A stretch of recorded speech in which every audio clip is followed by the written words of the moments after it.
Nós estamos numa série de mensagens na carta de 1 Pedro. 1 Pedro. E hoje nós vamos finalizar o capítulo 1. Então eu convido você a abrir sua Bíblia em 1 Pedro, capítulo 1. Nós vamos ler os versículos 13 a 25.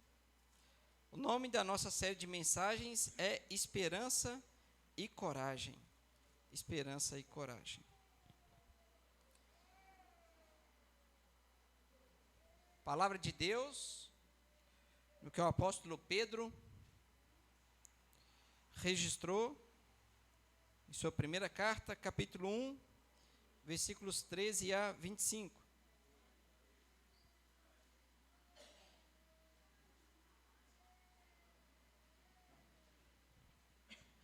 Acompanhe atentamente e com reverência e temor a palavra de Deus que será lida. Diz assim, texto santo: por isso, cingindo o vosso entendimento, sede sóbrios, e esperai inteiramente na graça que vos está sendo trazida na revelação de Jesus Cristo. Como filhos da obediência, não vos amoldeis às paixões que tinhais anteriormente na vossa ignorância. Pelo contrário, segundo é santo aquele que vos chamou, tornai-vos santos também vós mesmos em todo o vosso procedimento, porque está escrito: sede santos, porque eu sou santo. Ora, se invocais como Pai aquele que, sem acepção de pessoas, julga segundo as obras de cada um, portai-vos com temor durante o tempo da vossa peregrinação, sabendo que não foi mediante coisas corruptíveis, como prata ou ouro, que fostes resgatados do vosso fútil procedimento, que vossos pais vos legaram, mas pelo precioso sangue, como de cordeiro sem defeito e sem mácula, o sangue de Cristo, conhecido com efeito antes da fundação do mundo, porém manifestado no fim dos tempos, por amor de vós, que por meio dele tendes fé em Deus, o qual ressuscitou dentre os mortos e lhe deu glória, de sorte que a vossa fé e esperança estejam em Deus. Tendo purificado a vossa alma pela vossa obediência à verdade, tendo em vista o amor fraternal, não fingindo, amai-vos de coração uns aos outros, ardentemente. Pois fostes regenerados não de semente corruptível, mas de incorruptível, mediante a palavra de Deus, a qual vive e é permanente. Pois toda a carne é como a erva, e toda a sua glória como a flor da erva. Seca-se a erva e cai a sua flor. A palavra do Senhor, porém, permanece eternamente. Ora, esta é a palavra que vos foi evangelizada. Vamos orar? Pai, obrigado pelo teu texto, pela tua palavra, pela tua verdade lida aqui nessa noite. Que o teu Espírito Santo, que é poderoso,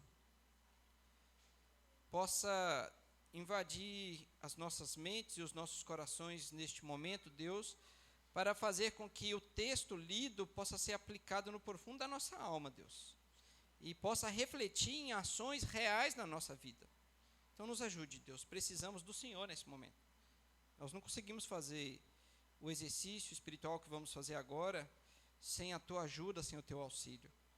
Por isso, Deus, nos ajude. Apesar de mim, o Senhor possa falar comigo e com cada um dos meus irmãos.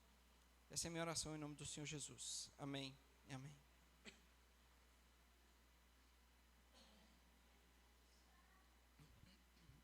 Talvez você conheça alguma história, ou até mesmo conheça uma pessoa que ganhou uma herança e perdeu toda essa herança, ou perdeu boa parte dessa herança. Talvez você conheça, eu conheço algumas histórias nesse sentido. Tem um ditado que nem sempre é verdadeiro, mas ele é até interessante para algumas avaliações, diz que o que vem fácil, vai fácil. Né? O que vem fácil, vai fácil. Herança, às vezes, é alguma coisa que vem, em certo sentido, fácil. Né? Muitas pessoas, às vezes, perdem a herança porque não sabem administrar a herança. Muitos filhos, às vezes, filhos de pais ricos, e pais que não eram ricos, essa é uma realidade, que o nosso país, que é um país em desenvolvimento, o Brasil é um país em desenvolvimento, No geral, nós desfrutamos mais de pobreza do que riqueza. Mas o Brasil, por ser em desenvolvimento, é um país de grandes oportunidades. Então, existe a possibilidade de muitas famílias ascenderem economicamente, ganhar dinheiro. Que às vezes tem um contexto europeu, ou até dos Estados Unidos, por exemplo, que as famílias, ou já se desfruta de uma riqueza familiar por anos, por gerações. Né? Riquezas que estão sendo ali administradas. Mas países como o nosso, não. Às vezes algumas famílias aproveitam oportunidades que o nosso país tem e ascendem, e ganham dinheiro. E às vezes fazem muita herança. E às vezes, como o patriarca ou a matriarca morre, essa herança passa para os filhos, e os filhos, muitas vezes, pegam essa herança e fazem com que ela suma. Às vezes, uma riqueza acumulada por décadas. Não dura uma década na mão de filhos, seja por questão de administração, ou seja, pela ideia que muitos têm, e o brasileiro tem muito disso, né, de ser extremamente consumista, de achar que viva o hoje, é agora mesmo. Né? Então, vamos torrar todo o dinheiro, vamos comemorar, vamos celebrar, vamos fazer muita coisa, vamos comprar carro zero, vamos comprar carro novo, vamos colocar piscina grande, que a gente nem vai usar, faz de tudo. Né? O brasileiro gosta de consumir. E muitas vezes heranças se dissolvem. E eu inicio falando isso porque o texto que nós lemos tem uma conexão direta com o que foi dito anteriormente. Algumas coisas que nós vimos no domingo passado. E nós vimos que nós herdamos de Deus o que está lá no versículo 4. Se você puder voltar a sua Bíblia, em 1 Pedro, nós vamos ler até o versículo 3 e 4. Veja só, Pedro, a gente viu isso no domingo passado, ele agradece a Deus. Ele tem aqui uma poesia, é um poema, é um cântico que está diante de nós, com muita beleza e com muito cuidado que Pedro escreveu. Ele diz o seguinte: bendito o Deus e Pai de nosso Senhor Jesus Cristo, que segundo a sua muita misericórdia, nos regenerou para uma viva esperança, mediante a ressurreição de Jesus Cristo dentre os mortos, para uma herança incorruptível, sem mácula, imarcessível, reservada nos céus para vós outros. Olha que bênção, irmãos. O simples fato de Deus salvar cada um de nós e trazer a salvação a nós, já nos dá uma herança que está firmada numa viva esperança. Ele disse no versículo anterior, mediante a ressurreição de Jesus Cristo dentre os mortos. Só que é muito interessante quando isso acontece conosco em vida, para que nós desfrutemos dessa herança ainda em vida e desde já. Geralmente, a herança ela é desfrutada por filhos ou por outros herdeiros quando aquele que detém o bem se vai. Ele morre, essa herança passa para outros. Agora é interessante que a nossa herança, ela é conquistada não por alguém que tão somente morreu, mas que especialmente ressuscitou. Jesus, quando morre, ele não deixou para a gente uma herança de um morto. Ele deixou a herança de um vivo. Ele ressuscitou dentre os mortos. E com isso, ele colheu grandes benefícios da vitória que ele teve sobre a morte. Irmãos, a morte e a ressurreição de Cristo Jesus mexeu com céus e terra. Foi uma batalha vencida que só Cristo poderia vencer, que culminou no alcance de grandes bens, não necessariamente materiais, mas espirituais. E esse Cristo que ressuscitou nos deu agora uma herança. E essa herança, irmãos, é totalmente diferente das heranças que nós podemos dar aos nossos filhos, as pessoas que serão os nossos herdeiros. Porque não importa o que a gente deixar, muitas vezes a gente conhece as histórias dessas pessoas que ganharam a herança e essa herança se foi, é porque tudo que nós temos, num certo sentido, ela se esvai mesmo, é corruptível, ela acaba, dinheiro acaba, bens acabam. São poucos aqueles que têm as habilidades, e alguns têm, de multiplicar isso. Mas ainda assim, até toda a riqueza multiplicada, um dia ela será totalmente inútil. Ela não vai ter valor. A herança que já é dada a cada um de nós, é uma herança que a gente vê aqui no versículo 4, que ela é incorruptível. Ou seja, ela não enferruja, como um aço que vai se deteriorando, ele vai se esfarelando, ele vai acabando. Não, a nossa herança não faz isso, é incorruptível. Ela nunca vai acabar, e ela nunca vai sofrer um arranhão, na verdade. Ela será sempre uma herança. Você fala assim, mas ela não vai ser aumentada? Aumentar aquilo que Deus faz? Irmão, tudo que Deus faz é perfeito. Não precisa de retoque, ou de adicionar alguma coisa. Então, por isso que a herança que Deus dá é incorruptível. Ela nunca vai mudar e nem precisa mudar, porque ela é completa. Ela é sem mácula, ou seja, não tem defeito nenhum, não tem nada de mal, que nós podemos olhar naquilo que nós ganhamos de Cristo. Ela é imarcessível, ela não perde o brilho, ela sempre vai ser vistosa. A herança que nós temos diante de Deus, a gente passa lá, vê ela muito bonita. Pode chover, pode fazer sol, nós vamos passar diante da herança que nós já temos em Cristo, ela continua muito bonita. É uma herança imarcessível, reservada reservada nos céus para nós outros.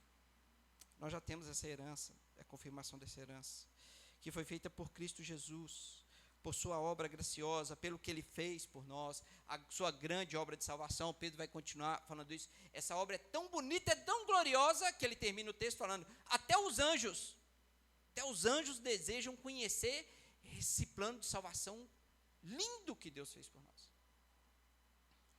E agora nós vamos para o texto que nós lemos. Pedro fala assim, por isso o quê? Por tudo que Deus fez por nós.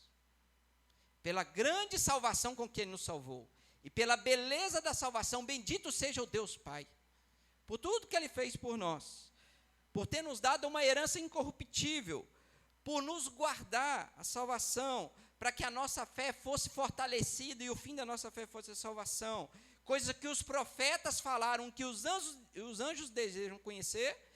Por isso, Pedro está falando, cingindo o vosso entendimento, sede sóbrios e esperai inteiramente na graça que vos está sendo trazida na revelação de Jesus Cristo.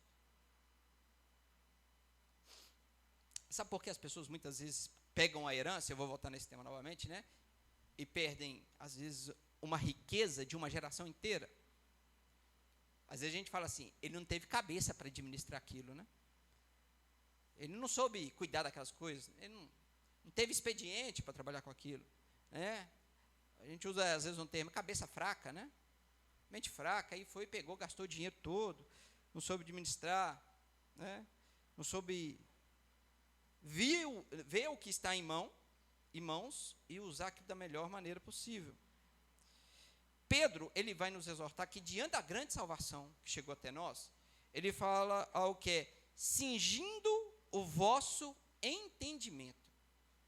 Cingindo o vosso entendimento.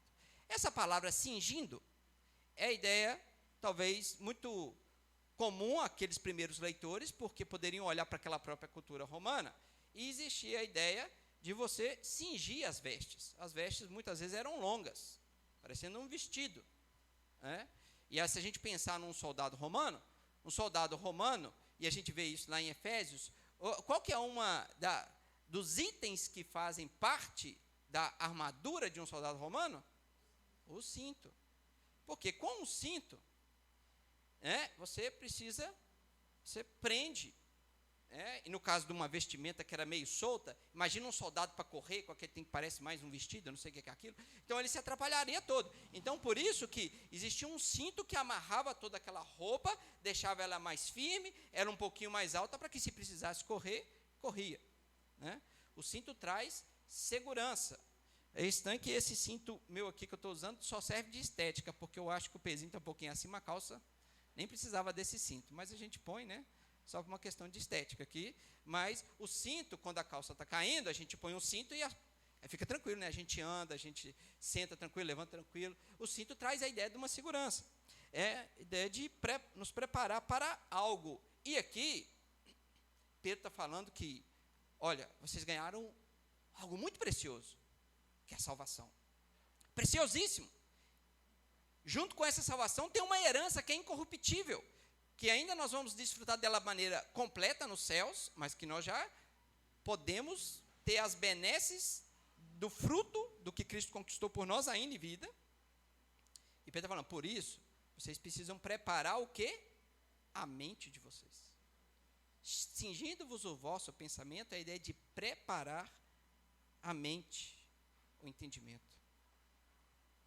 É muito interessante isso aqui, porque é a ideia de um exercício mesmo mental, um exercício intelectual, um exercício racional, que é totalmente vinculado à nossa vida espiritual. Aliás, o que Pedro está falando aqui tem uma forte conexão com o que o próprio apóstolo Paulo diz lá em Romanos 12. Rogo-vos, pois, irmãos, pelas misericórdias de Deus, que apresenteis os vossos corpos como sacrifício vivo, santo e agradável a Deus, que é o vosso culto racional. Ou seja, a nossa espiritualidade, irmãos, e aquilo que nós entendemos da salvação de Deus e precisamos entender da salvação de Deus, ela precisa estar atrelada a uma busca de entendimento real da nossa salvação. Todo crente precisa entender ou buscar os aspectos daquilo que o faz crente. E não precisa cursar um curso de teologia para isso. Não precisa, com certeza não precisa. Mas precisa, por exemplo, se esforçar em entender o que a palavra de Deus fala sobre nós, sobre as promessas que Deus trouxe para nós, sobre a salvação que Deus traz para nós e o que ela pode fazer em nossas vidas e cuidar de nós em todo tempo, em todo contexto. Cingir o pensamento é preparar a nossa mente para quando as adversidades e os desafios vierem, nós estejamos prontos, como crentes fortalecidos, em enfrentar aquilo que pode estar diante de nós. Hoje pela manhã, depois do culto da manhã, nós fomos na casa do nosso irmão Hélio. Alguns presbíteros foram lá, o Vandinho também nos acompanhou, e o João Vitor estava lá, nos acompanhando também, nessa visita lá. E muito alegrou meu coração, eu até brinquei lá, né, que para mim o presbítero era um homem bíblia, né, homem bíblia. Ele sempre tem um versículo para tudo, ele sempre tem um texto para tudo, ele sempre tem um enigma de um texto bíblico, né? Ele fala um texto para a gente assim, e ele sai andando, e eu falo assim, o que esse homem quis falar comigo, deixando esse versículo bíblico? O Hélio, ele está sempre nos pastoreando, sempre cuidando de nós, né?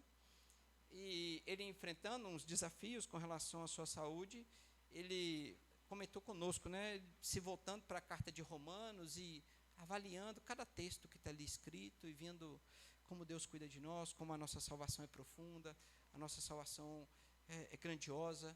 E, irmãos, é isso que eu vejo no texto de 1 Pedro, aqui que Pedro está instruindo a gente.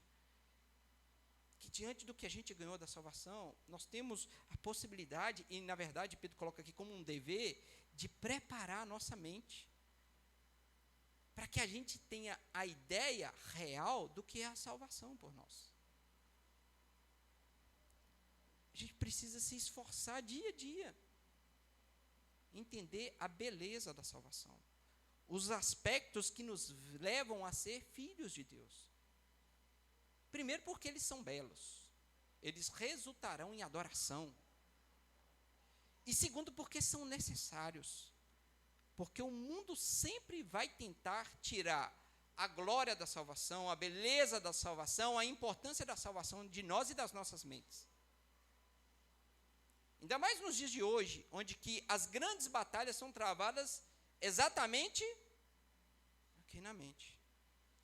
Então, os crentes, Pedro está falando aqui, diante da beleza que se está desvendando da salvação, devem preparar sua mente, para que entendam melhor isso. E, na verdade, sejam fortalecidos na peregrinação. A carta de Pedro é uma carta de peregrinação. Pedro, na verdade, ele está querendo dar instruções de como nós vamos andar na história. Como que é a nossa peregrinação nessa terra. E ele fala, preparem a mente de vocês. Então, não brinquemos assim de ser crentes achando que eu entendi que Jesus morreu na cruz para me salvar. Ora, isso é profundamente verdadeiro. E, na verdade, basta essa simples evangelização para que uma pessoa se converta e seja filho de Deus. Mas é tão bonito e glorioso a gente poder avançar mais, saber mais e mais dos aspectos que nos levam a sermos chamados filhos de Deus. Então, cingindo o vosso entendimento, sede sóbrios. Qual que é a ideia de sobriedade? O que é uma pessoa sóbria? Às vezes a gente pensa no contexto e podemos aplicar assim, como a palavra de Deus vai falar em alguns momentos, não vos embriagueis com vinho. Por que existe esse alerta da Bíblia com relação, por exemplo, ao vinho? Porque o vinho em excesso pode tirar a pessoa da sobriedade. O que é uma pessoa sóbria? É uma pessoa que em todo momento tem que estar pronta para responder algo com clareza e com certeza quando for acionada. É por isso que é muito perigoso beber e dirigir. Porque se vier alguma dificuldade na estrada e você não tiver sóbrio, tiver sobre o poder, por exemplo, do álcool, você não vai conseguir usar toda a sua capacidade, toda a sua habilidade para fugir daquele perigo. Às vezes você pode bater o carro, rodar o carro, atropelar uma outra pessoa, porque você não estava sóbrio. Você precisou de usar habilidades que naquele momento elas estavam um pouco distantes, por efeito do álcool, por exemplo. Então, fazendo esse paralelo, Pedro está nos chamando para que nós sejamos sóbrios. Ou seja, para que nós estejamos limpos ou hermeticamente assim, desvinculado de qualquer outras coisas que podem atrapalhar a nossa mente, atrapalhar o nosso pensamento a tomar as atitudes corretas. E a ideia aqui é passar por uma purificação, irmãos. Parece algo que fala assim, não, então eu entendi, pastor. Eu não bebo, então eu sempre estou sóbrio. Ledo engano. Ledo engano. A ideia aqui é de ser sóbrio, fugindo de todo tipo de entorpecentes. Tudo aquilo que tira a nossa atenção e nos leva para um outro caminho, que às vezes nós nos desvirtuamos, e quando nós deveríamos nos defender ou atacar, a gente não estava tão pronto assim. Você quer ver algo que está tirando a sobriedade do povo? Deve estar na mão ou no bolso de alguns. Isso aqui está tirando a sobriedade do povo. Sobriedade do povo. Pesquisas já falam que o uso do celular é muito pior do que o uso de bebida alcoólica ao dirigir. Isso é um elemento.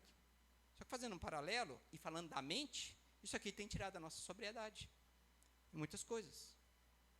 Nós estamos nos entorpecendo de várias coisas que têm entrado nas nossas mentes e tem feito com que o crente haja errado, ou de maneira errada, ou no tempo errado. Porque ele não está tão sóbrio assim. Ele não está tão sóbrio assim.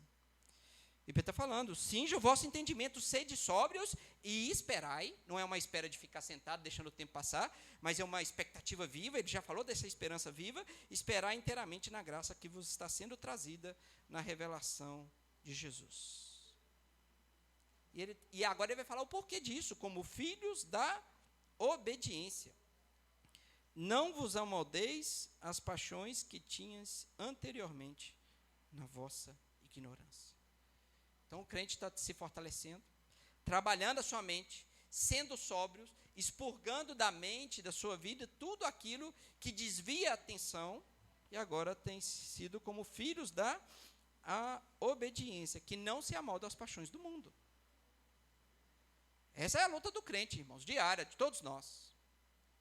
Fugir de tudo aquilo que está querendo esfriar a nossa fé, tirar a nossa atenção, ou desvirtuar a nossa mente daquilo que nós deveríamos sempre estar extremamente atentos, à salvação com que nós fomos salvos.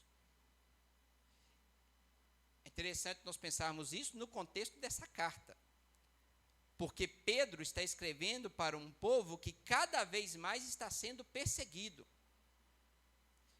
Então isso tem uma vinculação direta com o que Pedro está falando, porque a perseguição, irmãos, a perseguição muito dura, poderia tirar aqueles irmãos de cabeça, né? Podia tirar a mente daqueles irmãos da salvação que Deus deu a eles. É por isso que Pedro começou a carta falando que nós somos eleitos, povo eleito. Então, veja só, nossa salvação começou lá na eternidade. E Deus trouxe salvação a nós por meio de Jesus Cristo. Pedro está fazendo um exercício inicial na sua carta de fortalecer a mente daqueles crentes para os desafios que eles tinham que enfrentar, que era a perseguição que estava muito real no contexto deles. Eu diria que as nossas perseguições talvez não sejam com espadas, os soldados, como existia aqui na época, arrombando as portas e tirando as famílias de dentro dessas casas e fazendo com que essas famílias morassem em outra cidade e fossem expulsas das nossas cidades.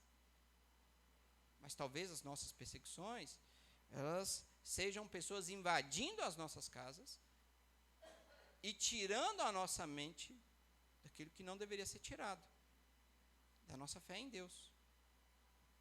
Então Pedro está fortalecendo aqueles irmãos para que eles não percam o foco. Eles são peregrinos, eles estão caminhando para a cidade eterna. E apesar dos desafios que nós enfrentamos na nossa peregrinação, eles tinham que manter firmes nesse caminho, avançando. E por isso, eles tinham que ter a mente deles renovadas, sóbrios, na expectativa de Deus como filhos obedientes. Pedro está falando de santidade de vida, irmãos.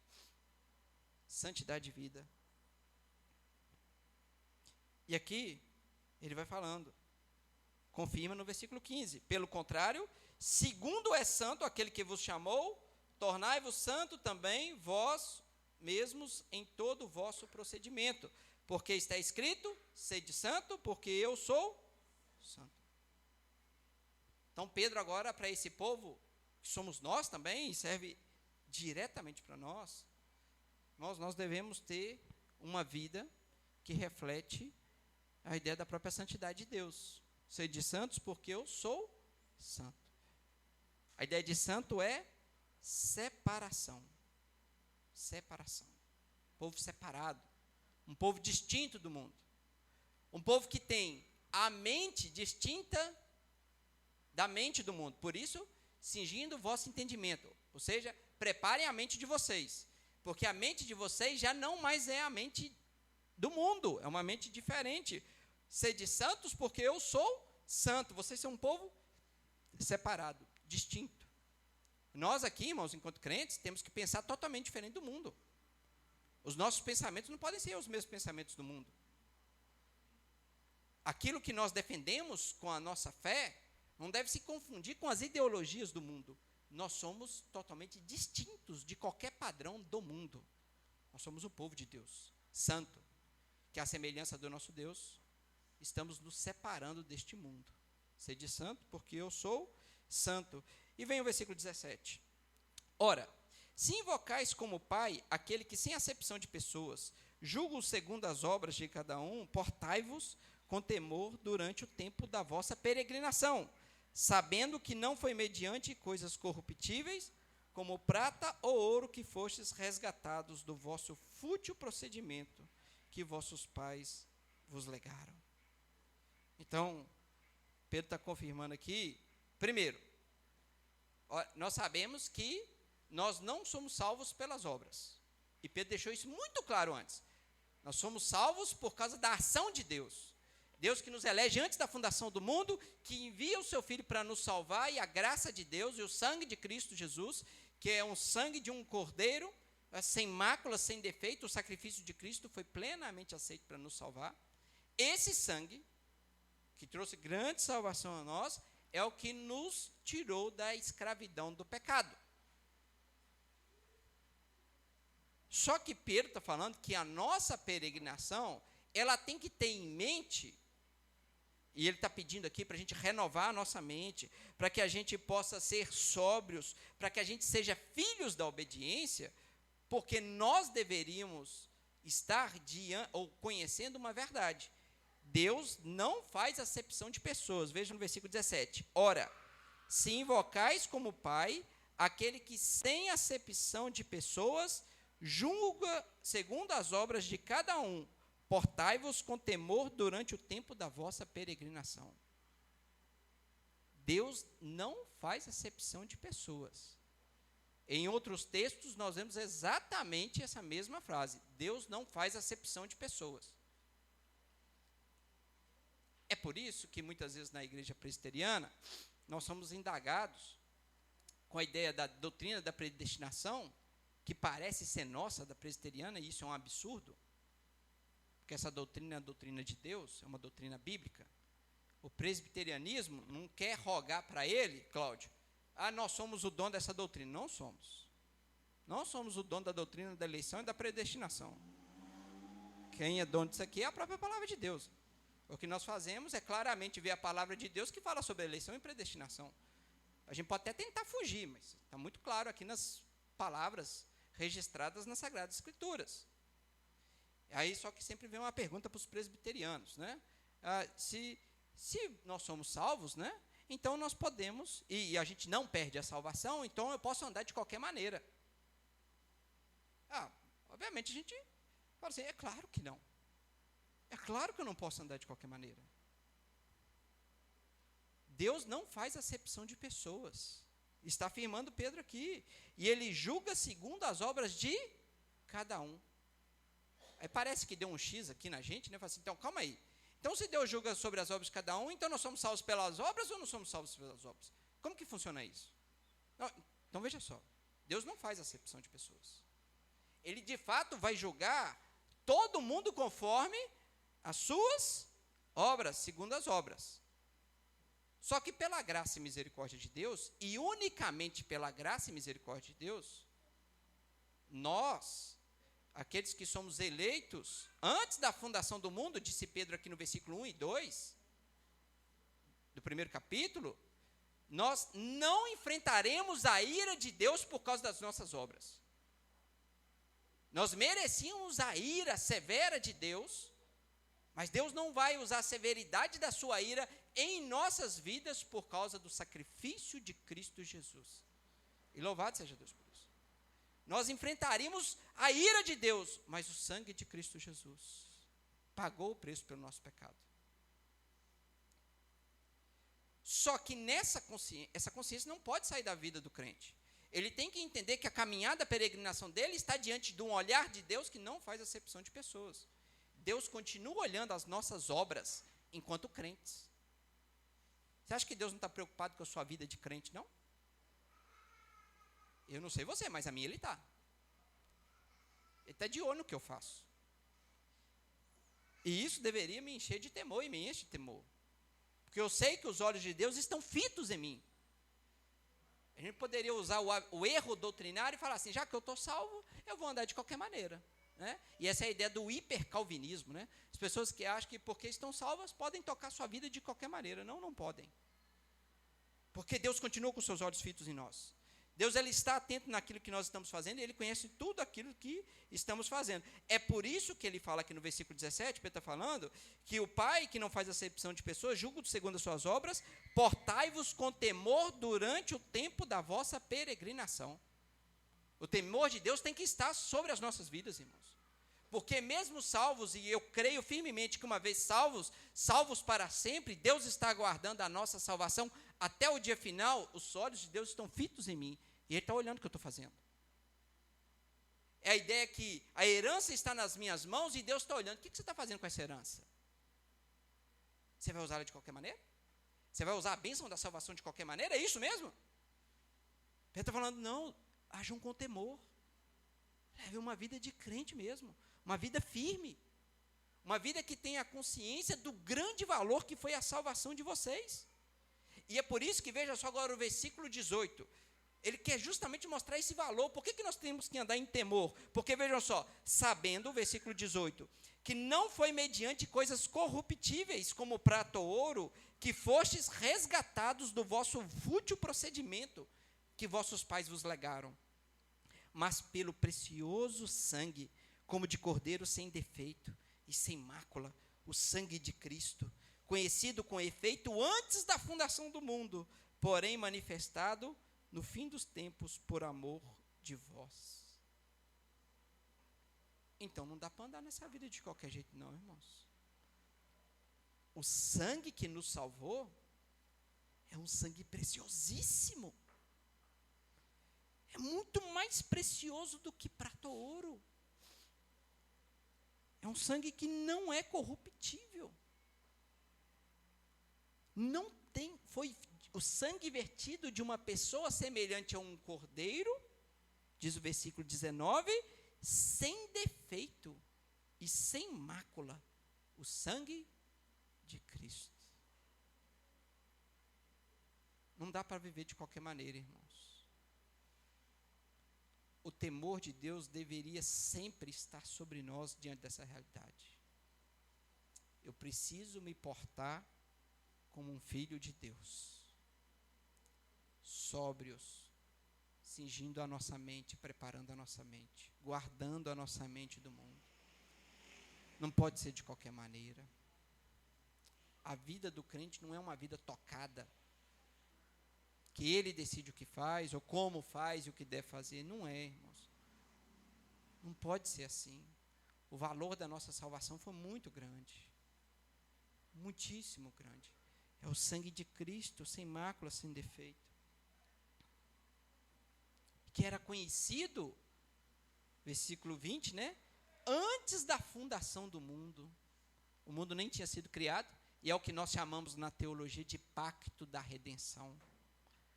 Antes dos primeiros fundamentos serem lançados na terra, o Deus Trino, o Pai, o Filho e o Espírito Santo, já tinham um pacto, um acordo lá na eternidade.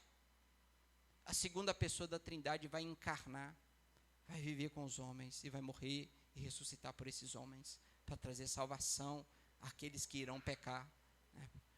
O Éden ainda não tinha nem sido criado. O pacto da redenção já está falando, esses homens vão pecar. Cristo Jesus vai lá. É o pacto da redenção, conhecido com efeito antes da fundação do mundo, porém manifestado no fim dos tempos, por amor de vós. O que é o fim dos tempos? Tudo aquilo que abarca a vida de Jesus até a sua segunda vinda, a volta de Cristo Jesus, é o fim dos tempos. Então, o pacto da redenção, que foi escolhido antes da criação do mundo, lá na eternidade, está sendo agora desvendado, revelado para nós. Está diante de nós. Diz o versículo 21, que por meio dele tendes fé em Deus, o qual ressuscitou dentre os mortos e lhe deu a glória, de sorte que a vossa fé e esperança estejam em Deus.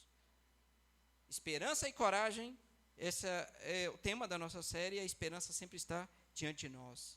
Nós estamos firmados nessa esperança, irmãos. Nessa viva esperança do que Deus fez por nós.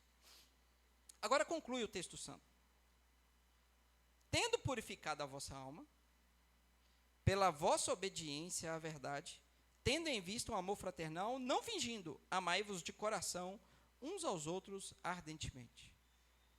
Agora Pedro ele dá um passo a mais para falar de como nós devemos ter a nossa conduta na terra, a nossa peregrinação, e fala que a purificação da nossa alma, veja só, ocorre pela obediência. Tendo purificado a vossa alma pela vossa obediência. O que purifica a nossa alma, irmãos? O que nos faz ser cada vez mais santos? O que nos faz caminhar na história de maneira cada vez mais digna? A obediência. E aqui está um ponto muito importante para a gente. Na verdade, o texto até parece nos levar à ideia de uma retroalimentação, uma dupla alimentação. Somos purificados por causa da obediência e obedecemos porque estamos purificados. É a ideia de algo que está assim continuamente sendo visto. Mas, olha, veja só, nós somos purificados pela obediência. E obediência, irmãos, muitas vezes, e preste muita atenção nisso aqui, ela é algo que, às vezes, nós fazemos sem concordar. Você acha que os nossos pequenos, está aqui o Fabinho, está a Dani, está o Roger ali, está a Misa, os outros que têm filhos.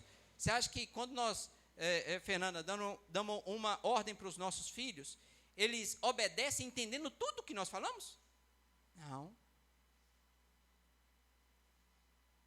E muitas vezes o Davi já está naquela idade que vai perguntando por quê, o porquê. E às vezes a gente, em toda a mansidão do mundo, quando a gente já não tem mais o argumento, fala assim, por que você tem que obedecer? Aí a gente dá aquele argumento fatal de pai, né? Que nem sempre a gente deveria usar para ele, mas às vezes a gente usa, né? Não, porque você tem que obedecer. E às vezes a gente está obedecendo, a gente pode até não concordar, e às vezes o Davi até não concorda, mas ele obedece. Assim deve ser nós também diante de Deus.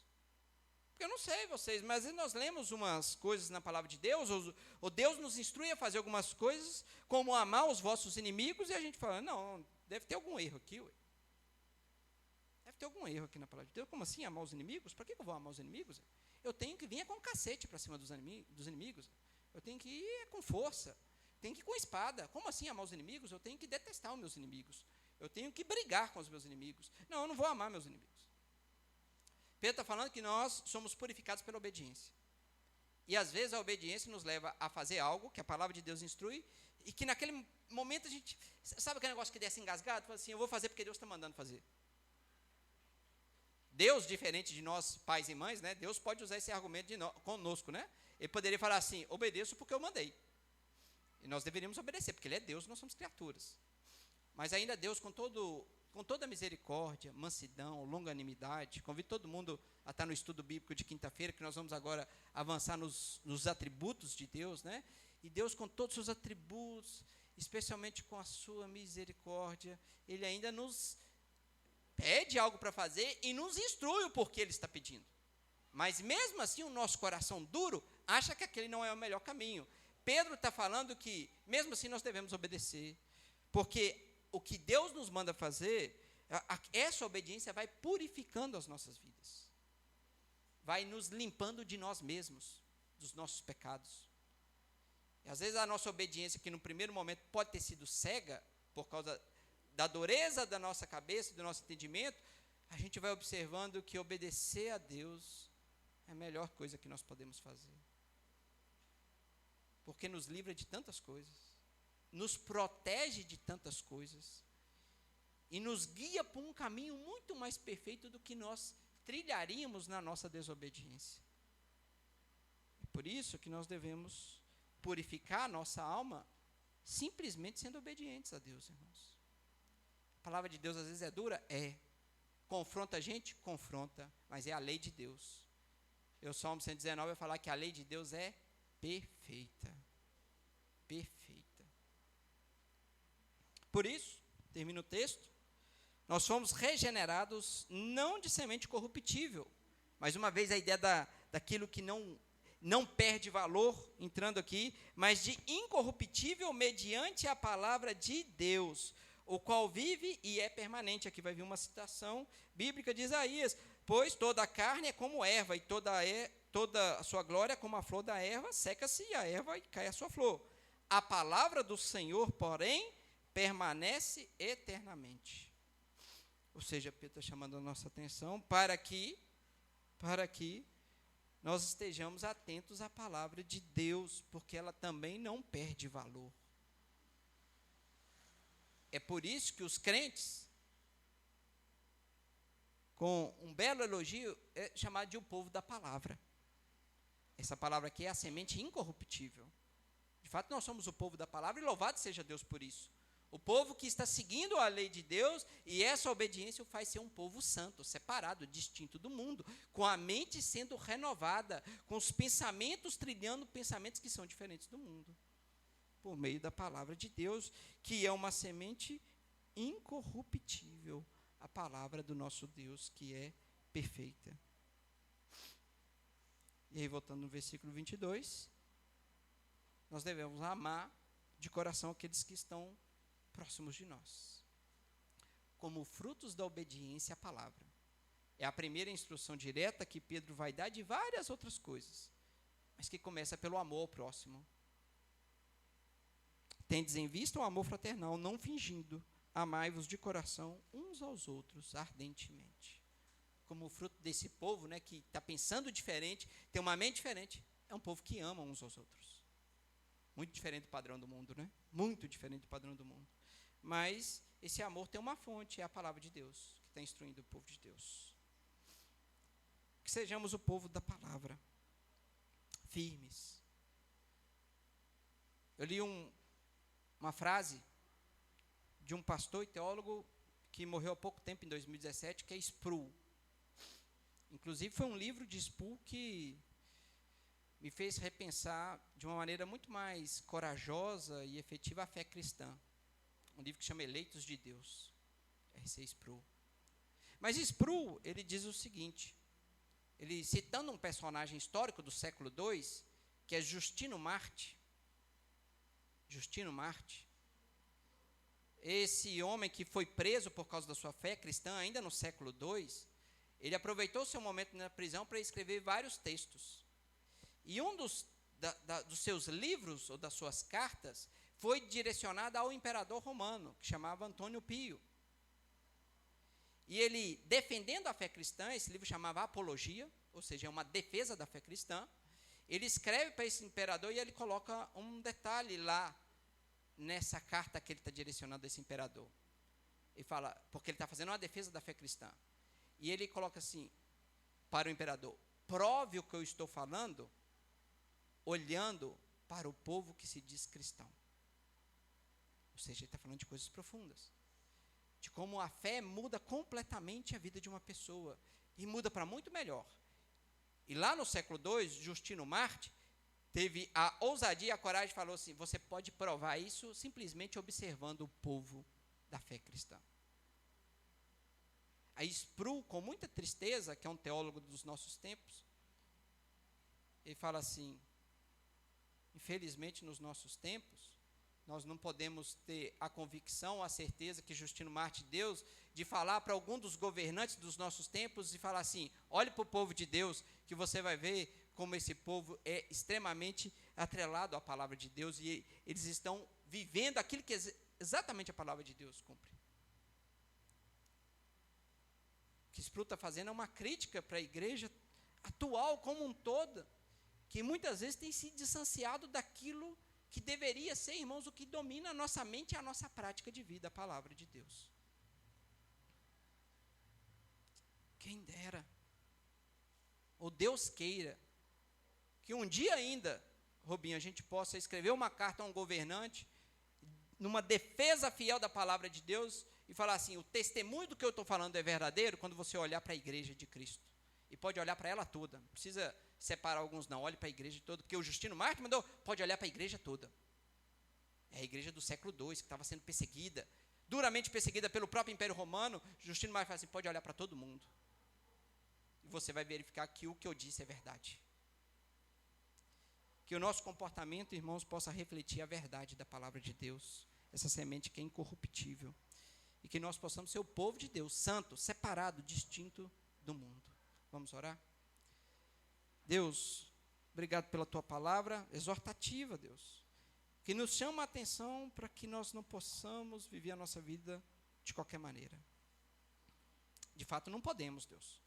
Nossa vida, ela está pautada nos teus ensinamentos e nos teus mandamentos. Por isso, Deus, eu peço para mim e para os meus irmãos e irmãs nesse momento, nos ajude a ser obedientes ao Senhor. Não deixe a gente ser confundido com os filhos da desobediência. Os filhos da desobediência são os filhos de Satanás. Nós somos filhos do Deus vivo e verdadeiro. Por isso, Deus, nos torna obedientes à tua palavra, sensíveis a escutá-la e a praticá-la. Prepara a nossa mente, Deus, cada dia mais e mais. Cinge o nosso pensamento, Deus. Nos dê sobriedade. Que nós possamos estar sempre prontos, atentos a dar resposta da fé a que nós declaramos ter. Nos ajuda, Pai. Nos ajuda a andar nessa história de maneira digna da salvação. Peregrinar na história como filhos daquele que foram lavados pelo sangue de Cordeiro, perfeitíssimo, sem mácula, sem defeito, o sangue de Cristo. Que nós possamos, na nossa limitação, Deus, naquilo que nós somos, valorizar esse grande sacrifício, essa entrega feita por nós. E que possamos ser a sua noiva, Deus, a igreja do Senhor, purificada, santificada pela obediência na tua palavra. E que o mundo possa ser impactado pelo nosso testemunho, Deus. Que nós possamos ser santos como tu és santo, Deus. Aplica essa palavra em nós. É o que te pedimos, em nome do Senhor Jesus Cristo, nosso Redentor. Amém e amém. E que a graça do Senhor Jesus, o nosso Redentor e Salvador, e que o amor de Deus Pai, a comunhão e a consolação do Espírito Santo de Deus, estejam com todos nós reunidos aqui nessa noite, Igreja de Cristo, e com o restante da igreja espalhado sobre toda a terra, até que Cristo volte. Amém. Amém.